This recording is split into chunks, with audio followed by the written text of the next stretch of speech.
From coast to coast, I'm your host, Palma N'Sheluvzit, and welcome to Oriac Live. Tonight's guest is the retiring president of Salon Magazine, an inspiration to us all in the industry, and a very dear friend of mine, Laura Dunphy. Welcome, Laura. How are you tonight? Hey, Palma, so great to see you. I'm so excited to be here tonight, chatting with you and sending a special thanks to Oriac. And there's nothing I love more than chatting about our industry with one of my favorite industry peeps, being you. Oh, stop it. I just praise down to you, from when I was a little girl. I told you this story many years ago, how I used to sit in my father's barbershop and he prescribed over to Salon Magazine, and I would see your picture in there and I would be like, wow, like, who is this woman? This is amazing. As a young female in the industry, where I saw, my father and other male artists dominate, and here I was watching you, and you were my inspiration. And I want to thank you in front of everyone tonight for actually saying yes to meeting me at a very young age in my career. And you did. You came to meet me for lunch one day and you changed my career. And only with a few words that you shared with me over some Greek salad. And I want everyone to have a piece of that tonight. I don't want to only be the lucky one, Laura. Let's share a little bit of what was happening over that Greek salad with everyone here on Oriac Live. What do you say? Oh, listen, I think that's fantastic. And I really look forward to, hopefully we'll get lots of people firing away some questions to both of us, actually, and participating, because that was really, I have an opportunity to meet a lot of people coast to coast. That's probably one of my favorite things about the job. But I do remember meeting you that afternoon so clearly for that Greek salad out in Scarborough. And but you know what it is? What's the thrill for me is meeting someone like you, because I want to pass the baton and to encourage people like you and your whole group and your network to reach out to us, industry people, and so we can relate and share. And you were just coming, I have to tell you, and so for everybody that's watching us, you're a pretty bright ticket yourself. You just brought in a wonderful energy. Like I say, I'd been around a while, but when we saw you that day, I just thought, this young woman's going to rock. Like, she's checking all the boxes. And you started with, the first thing was just even reaching out. You networked through somebody that we both knew. And, I think that was just smart on your part and clever. And look, all these years later, and actually at the Contessa's, and you may want to tell that story a little bit later, not only a winner, but we've become great pals. So very fond memories for me. And thank you, Laura. And I think that's the point of tonight's talk, too. I took my courage and I silenced my fear, because I think we all do that when we start out. We have questions, we want to know, and it's okay to reach out to somebody who you admire. It's okay to say, hey, can you be my mentor? Can you just guide me in the right direction? And so for everyone who's watching tonight, please ask us a question. Don't be shy. We have the answer. You're either going to get a yes or a no. And if we don't know, we will find out for you. Right, Laura? Excellent point. I couldn't agree more. Right. I do want to also mention, before we get into all those nitty-gritty questions I have ready for you, but we do have some exciting news for tonight. We have a watch and win. As tonight's interview with you, Laura, continues, I want everyone to pay close attention to all the details, as we have a trivia question at the end of the show for your chance to win a pair of 6-inch Casio Chrome Series shears valued at $525. So stay tuned tonight, everyone, and you will have your opportunity to enter your answers in at info@oriac.ca, and it ends on Friday the 22nd. So stay tuned to the end of the show for the question. Thanks, Laura. Hey, that's great. Listen, I just got to say, a shameless plug for Casio. I mean, I literally have known Casio for absolutely ever. And I mean, I will say to all the viewers, these are amazing shears. I mean, they have a multitude of shears, but these are shears that you can have for a lifetime. So it's a very nice prize. And so I say go for it, because it's really worth it. If your shears are one of your most important tools.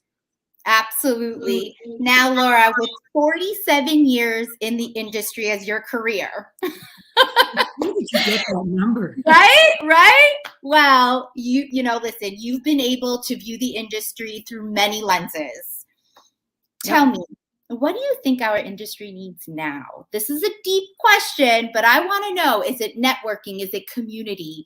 Tell me about that. Well, I think we're going through a change in our industry. As you said, 47 years. And yes, I confess, I did the math, and I actually started beauty school in September. It's like so many students hopefully are getting geared up to go back to school in September, 47 years ago. My God, it was like I was a kid, obviously, because I'm still a kid at heart. But back to your question, Palma. We're really going through a really big change right now.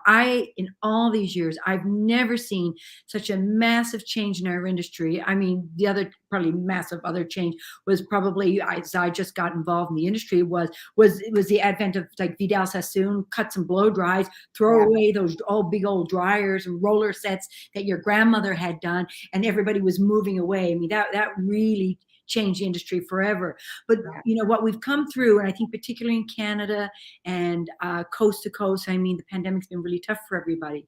And I think, the sense of networking and the sense of community is bigger now than ever. And I can say that I have many chats. Even last week, I had a chat with an industry friend of mine, and the week before, I'm always chatting with people. It's in my DNA.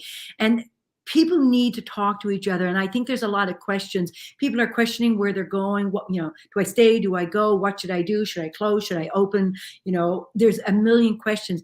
And your network and your community probably means more to you than ever. I think the other thing, and maybe to preface this, is by also, speaking about the concern about, we're having a bit of a labor shortage right now. We need to be able to drive and encourage young hairstylists to come to get into the industry, go to beauty schools. I mean, there's no career like it. And hopefully we can touch on that a little bit later, Palma. But it's really important that we want to be able to fill up our salons again. And, because we know clients are out there. They haven't gone anywhere. Hair still grows, and we want to be able to ensure and let our if anybody's looking for a career change or an opportunity, this is look. I've had 47 years. I'm a kid from Newfoundland, for God's sake. I mean, you want to talk about the industry treating us well, and it's treated many of us well, and there's plenty of people out there who've made tons of money. Absolutely. So I'd say, get it together, and let's talk a little bit more about networking communities. So fire away if you have any questions on that. Yes, I think that's great, Laura. And again, touching on how we opened up the show is networking, communicating. And now we have even a greater platform, social media. There's nothing stopping us for connecting. Even if you just reach out to even one person in our industry and just say, hey, how's it going? And don't be shy to admit what you're actually experiencing, because you're not alone. None of us are alone. You saw the effects throughout the pandemic through the magazine, and we're seeing it behind the chair, behind closed doors. And just reaching out to another colleague, peer, and just saying, how's it going for you at your shop? Or how was your transition into closing your shop, and how are you feeling? It's just a simple question, but yet it still keeps us all connected. Yep. I totally agree. I mean, calling up somebody and saying, there's many ways of, first of all, networking is really almost the DNA of the industry. Networking is so good for all of us, because a lot of times, we may be working in smaller salons, or we're working on our own. There's only a couple of us. And a lot of times it's your network that really gives you that level of support. And whether you're doing it from a mentorship, maybe you're a younger stylist, or maybe you're thinking about opening or closing, you may need to you want to reach out to someone that maybe has a little bit more experience. I can assure you that in your neighborhood or within your area, many hairstylists are more than happy to sit down and have a cup of coffee with you and just talk about, to your point, Palma, what is going on. And it's the same thing, networking equals community. As you build your network, you build your community. And it's healthy to be part of a community. We should not be isolated. We are not islands. We're very social beings. And again, I think this summer when I've talked with some people, I realize there's a lot of people feeling very alone right now. So I really, encourage, just like you say, have that coffee talk. Maybe it's one person, maybe later on, another month, it's going to be 2 or 3 people. But it's a wonderful, valuable thing. And it will lift you and motivate you, because dealing with clients every single day can be challenging, right? And it's draining. So you need to be able to put some more gas back in, in the can, so to speak. Absolutely, Laura, you said it right. We are not little islands. We are one big continent as an industry. And I remembered you and I speaking recently, and we kind of came up with our own title for the show, Can You Handle the Truth? And I think you nailed it on the head. People ask me all the time, like, how did you stay inspired throughout, lockdowns? And I was doing live IGs talking to people within my industry. In fact, several of them that were not my friend per se. They were just people I knew of in the industry, but I was so curious to understand how they were staying inspired. And in turn, it was keeping me inspired. Even tonight, mind you, I mean, you're an icon in our industry, Laura, and this is on the bucket list for me. This inspires me to push harder and push further. And I cannot wait for other people to hear this. And please, if anybody has further questions, anything they want to share with us, even a comment, you guys know where to send us their questions or comments. We'd love to hear from them. We do have a question from Sarah from Oshawa. I'd love to share with you, Laura. So here we are. How much has continuing your education in the industry help get you to where you are today? Whoa. Oh, boy. Yeah. It's I was really lucky. I would, I went to Los Angeles as a kid because I had an aunt that lived there and went to beauty school. And then when I came back to Newfoundland, my sister said, there's a really good school over in England. We hear everybody's talking about it. It's called Sassoon's. Maybe we can, Laura might want to go over there. The pound was really low at the time. And thank God my dear mother said, yeah, okay. And, like, going to Sassoon just opened my eyes to education. And of course, once I got there, I realized like what an opportunity I had.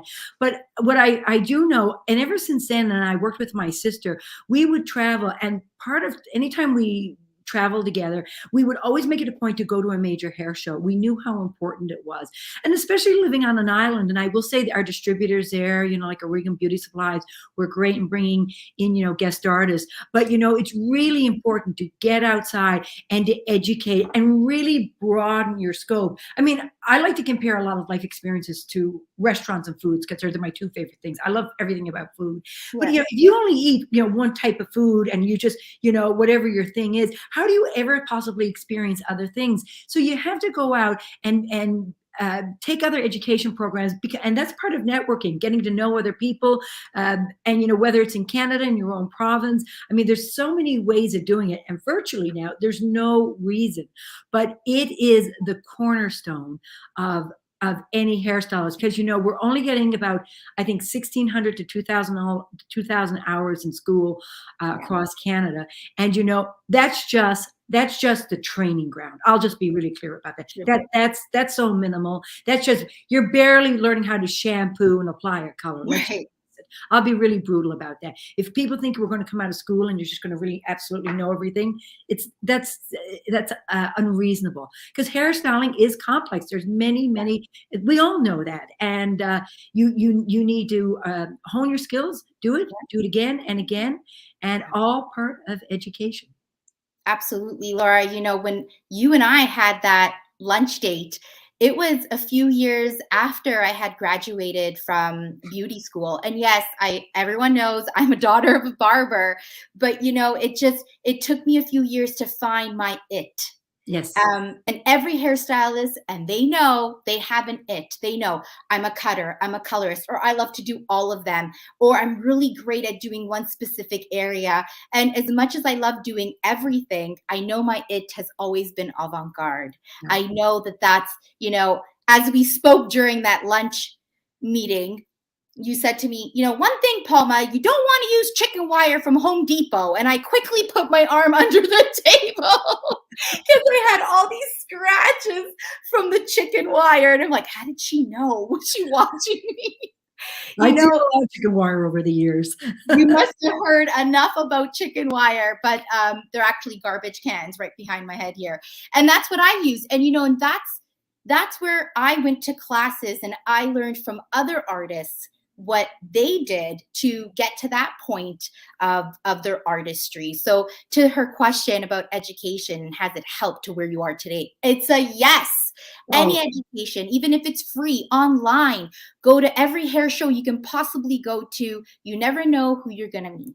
That's right. And what I will add to that is there's you nailed it. There's many ways to, experience education, but, I just, we could just do a whole show just on education. So we'll try to keep it tight. But, one thing I will say, I mean, working at Salon Magazine for all the years and the Contessa Awards, I've had the opportunity to meet obviously some of the best hairstylists in the country. And you know what? I see these hairstylists when I go to Salon International in London, or whether I'm down in Los Angeles or Vegas. And guess what? Most of these really big names that we all know, they're all going off doing extra classes. I mean, I always find that so exciting. I mean, you're at the top of your game. You've already got 25 plus years of experience. They still continue to go because it's motivating. It grows. So it's just taking your basket of knowledge and growing and growing. And whether it is you want to learn how to do simple haircuts, or, refresh your color, or you want to get into avant-garde, education there's so many ways, but sitting around doing nothing is really not an option. You will not grow. And it's like not having water. You just simply won't grow and develop. Yeah, you said it right, Laura. We have another question that came in, and this is one I would love to hear your answer on. Came in anonymously. Do you think the industry will get back to normal after this pandemic? Oh, yes. No doubt. Let's hope. I think there's going to be changes, and I don't think the changes are going to be easy. I think we've had a bit of a flattening. We know that, and some salons may shut down. But again, the population hasn't changed. Hair still grows. And if you're showing, and I know there's this big movement about people growing out gray hair, and that's great too, because that can be beautiful. But for as many women that are growing out their gray hair, there's lots of people who want gray, who want hair color. For every service that's done, you can tackle it. And I do, but what we need to do, we need to find a way to work smartly. We have clients out there that there's probably more clients probably than there are hairstylists. So this is an amazing opportunity to get, no matter what type of business you want to be in. If you're going to be just sweets, hopefully it's just not a pure basement business. I'm not always sure that's really always the best option, but our business has an opportunity to thrive, because something the internet has, or I should say the pandemic has taught us, and really the internet, let's look at what's happened with e-commerce. Let's look at, education, but really when we look at e-commerce, what we did see were buying habits of women were very interested in buying luxury brands. We've seen a higher ticket price for shampoos and conditioners that is stratospheric. And if people are prepared to pay that kind of money for shampoo and styling products, there's certainly, because the type of salon that will carry that, if you're going to be carrying a high-end brand, or these people that have been all buying these expensive products, they now want to know where to find it within their salons. And believe me, I believe when people are walking by a salon, they see their favorite brands in there, they will go in and buy it. And now it's our job is to practice our pitch with our clients and making it interesting for them to return and offering them an exceptional experience. That's where we've got to change. So it's up to us to give that exceptional experience, because the clients out there, I think, are ready to come back.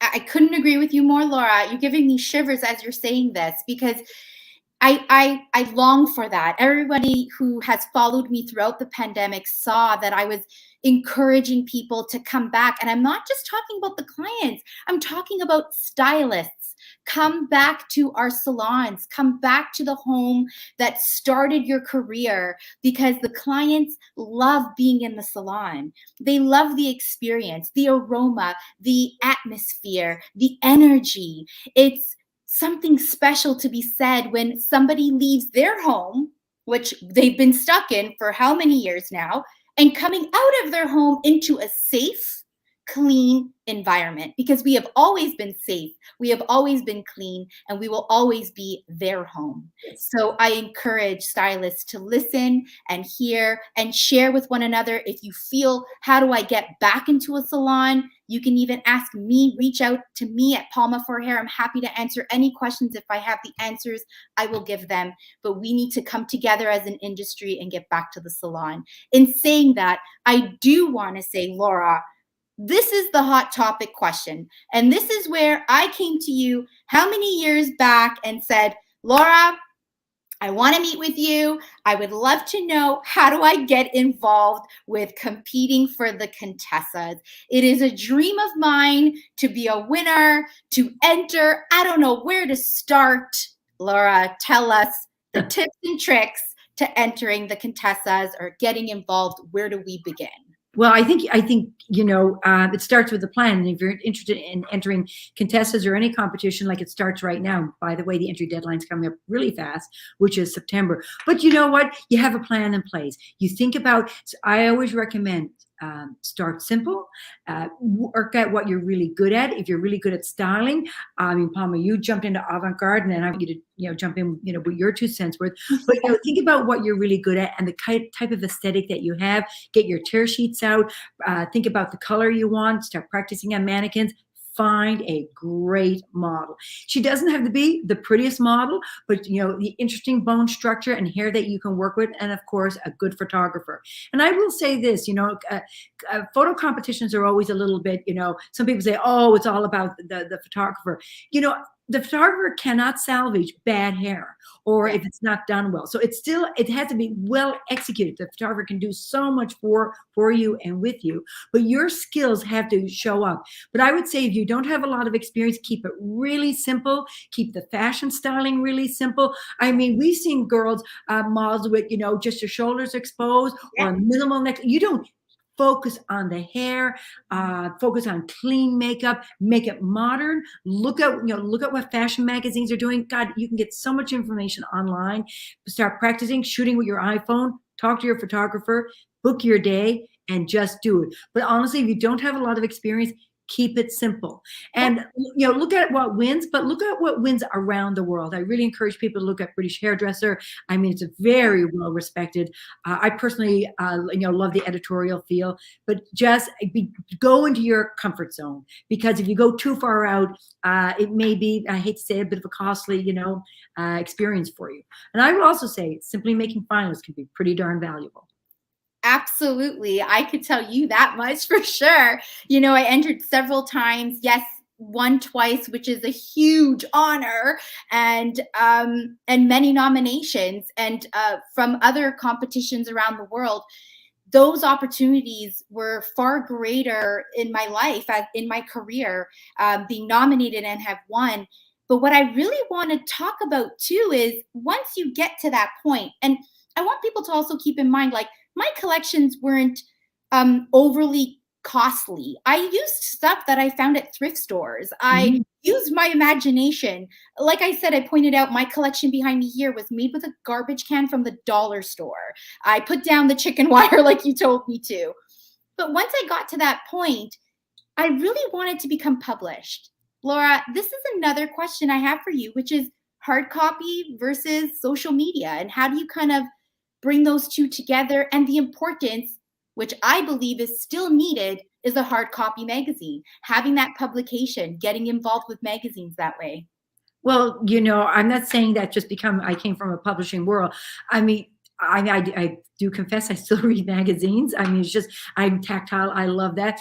But, magazines, first of all, for beauty, for fashion, for hair. I mean, there's nothing like the experience of looking at a double page spread. Whatever your favorite magazine, whether it's Nylon, Vogue, or Harper's Bazaar, anything from the Met Gala, seeing those images and the high gloss pages, there's no feeling like it. Seeing your images published in a hair magazine, there's nothing like it. Is the ultimate validation. And I believe magazines work hand in hand with social media. It's not one without the other. One Right. supports the other. So, when I'm on Instagram and, I was recently hacked on my, that's why we're not talking about my Instagram tonight. But, when you're on Instagram, it's great because it can give you a flood of information. But if you really want to be able to experience and study hair and take a good look at it, the magazine is kind of where it's at, where you really have that very rich experience. People have an experience with their with magazines, especially magazines such as Salon, because we talk to Canadian hairstylists and really hairstylists around the world. But our real mandate is to speak with Canadians, and we talk about what's important to them, and whether it's it's hair, whether about running your business, or it's about contestants or entering, or all those things. All those topics are covered. But when you want to get that other slice and that quick fix, we go over to social media, and we go to whether it's web-based or it's going to be social media-based, whether it's going to be Instagram, TikTok. Those are other such fun, playful bits that you can get. So they all work together. But you just think about that when hairstylist images start landing on the covers of magazines, covers and inside, it's the ultimate validation, because someone as an editor, a senior editor, has tons of images landing in her inbox of her, of her computer. And she has to make a selection she thinks is going to be, or she or he will be, what's going to be the most important image that we can put, whether it's on our cover or in our editorial lineup. We call that the well of the magazine. And, what does that image look like? Is that speaking? Is that showing today? Is it progressive? Is that showing the image that we really, really respect and we love? And when you get that kind of a nod, I think it's pretty powerful, and it just speaks. We love to be able to salute the beautiful work that we get, in Canada and from all over. You said it, Laura. I definitely did exactly what you said. I opened up my favorite hair magazines, and some even not hair magazines, fashion magazines, and I went straight to the page where it says who's the editor, and I found whoever was in charge of the photos, and I did a little bit of research on who they were in the company. And I sent them emails. I'll even go as far back as, to be honest with you, I actually sent them hard-covered pictures as well. So, anything to try to stand out from all the noise, right? Right, because I was like, you know what? Let's go. Let's do this old school. Let's put the pictures in an envelope. Let's put a stamp on it, a little note saying would love to have the opportunity to be amongst your work, your art, your magazine. And I cannot tell you how many publications I have. I stopped counting, because that's for me, it was a legacy for my family to honor my father for all his hard work over the years. Those photos being published were for him. And I made that my career goal, was to make him proud of what he showed me. And I'll never stop. I will keep pushing through, even when I cannot tell you how many have gotten no's. But for everyone, you brought that up. That's really important to know, because rejection is part of it. And this is what Palma had said earlier. I'm sure she's going to jump back to it. But it's about, can you handle the truth? Because sadly, sometimes you get images. First of all, they may not be right. Maybe they're seasonal. If you're shooting a winter collection, but you're sending it to us, in the summer. Remember, magazines now, web, of course, can publish anything pretty instantly, but certainly for print, you need about a 3-month deadline. But so you be mindful of that. And also, sometimes it just may not be the right time. Sometimes there's many reasons why your image may not have gotten selected, but don't take it to heart.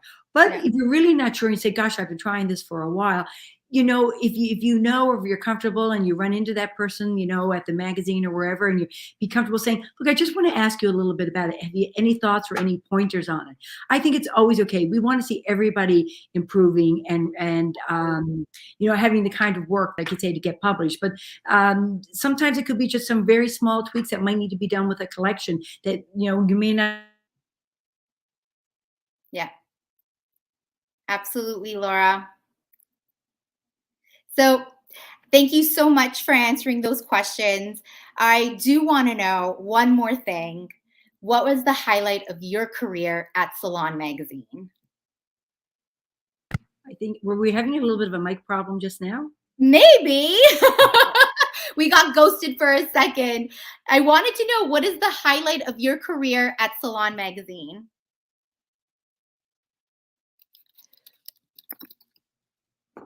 Okay, how's our sound now?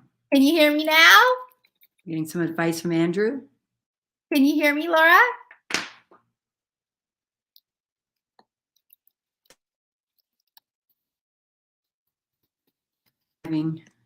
How's that? Any better? Can you hear me? Oh boy. We lost you. Palma, I think you might just have to answer some of the questions and just continue on. Well, they can hear you. I'm not sure if they can hear me. So I think I'm the only one here now. I think I'm alone now. All right, I won't sing, but I want to thank Laura for coming in tonight and having this wonderful inspirational talk. And I want to remind you all for entering tonight's competition for our Watch and Win. And I do want to share the question. And where is my question?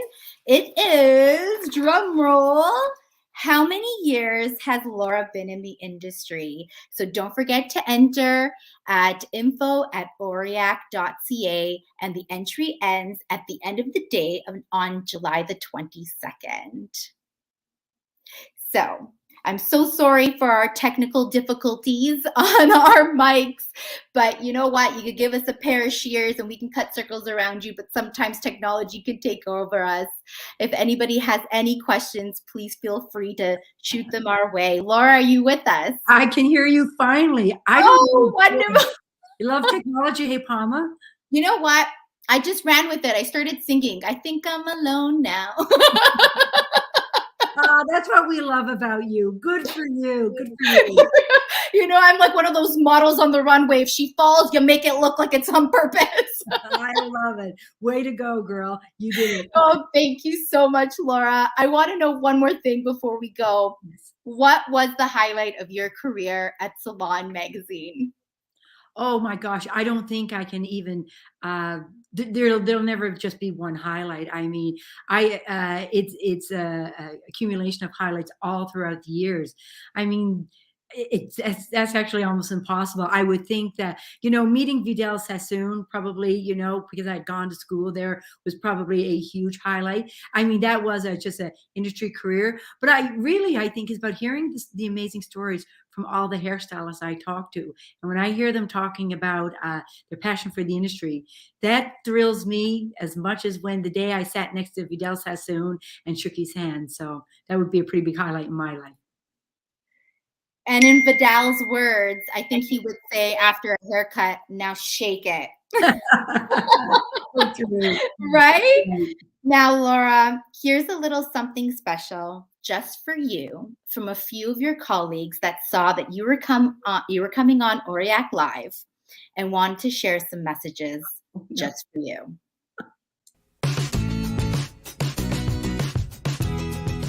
Hey Laura, I'm not sure how a 29-year-old has a 47-year career in the professional beauty industry, but good on you. Not sure I'm buying this whole retirement thing, but I do wish you well, good luck, and hopefully we'll run into you someday soon. Happy retirement to you. Happy retirement to you. Happy retirement to you, Laura. Happy retirement to you. Wishing you all the best. When they said you were in the industry for 47 years, I can't believe it, because you must have started when you were 3 years old. That makes no sense to me. But wishing you all the best in retirement. Enjoy and stay healthy. Bye. What he said. Same. Be well. Bye, Laura. Bye. Laura, congratulations on your retirement. You've worked so hard. You deserve this. I wish you all the best in the future, and please keep in touch.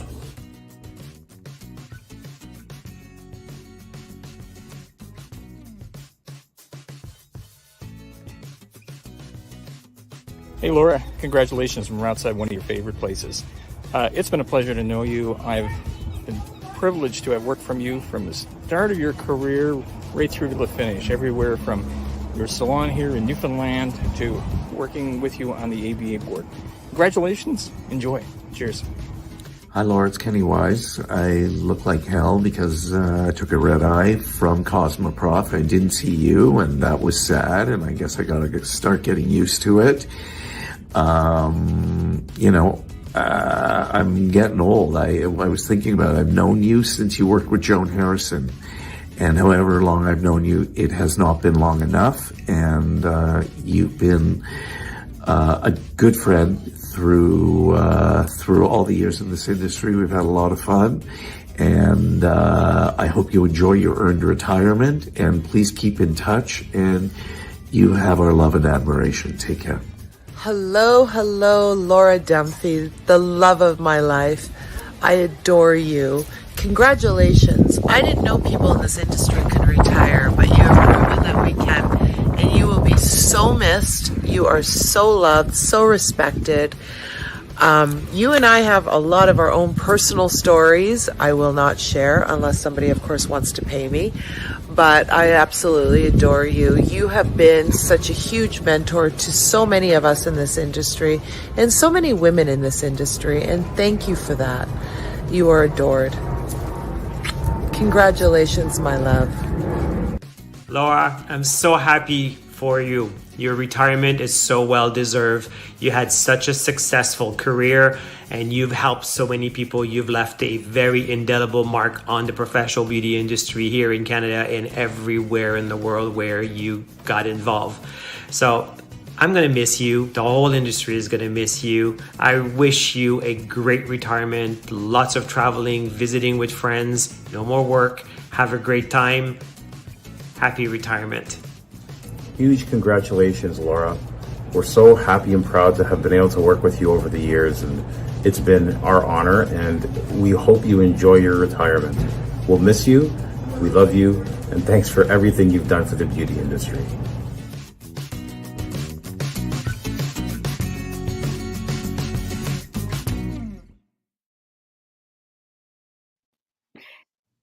Oh my gosh. All right, Palma. Oh boy, that was unbelievable. I'm grinning from ear to ear, feeling the love, and I'm seeing comments coming. This is just, it's beautiful, it's wonderful. Thank you so much to you and Oriac for, oh my gosh, I'm speechless. You know, I'm not very often speechless, so thanks very much. But you know, I'm always going to be lurking around, so I look forward to seeing everybody. Absolutely, Laura. Congratulations. And here we are wishing you all the best. For myself, with all my heart, how much I love you and care for you, not only as a colleague, a woman, an inspiration, an icon in our industry. Thank you from the bottom of my heart for this opportunity to send you off the right way with sharing all your fantastic knowledge, and enjoy your retirement. Congratulations, Laura. Thank you so much for tonight. Thank you, and thank you to everybody for the kind words. It means the world to me. It's been an amazing industry, and cheers to everybody working within this industry, and continue to enjoy it and to make it strong and proud, because it's a great place to be and spend time. Ciao.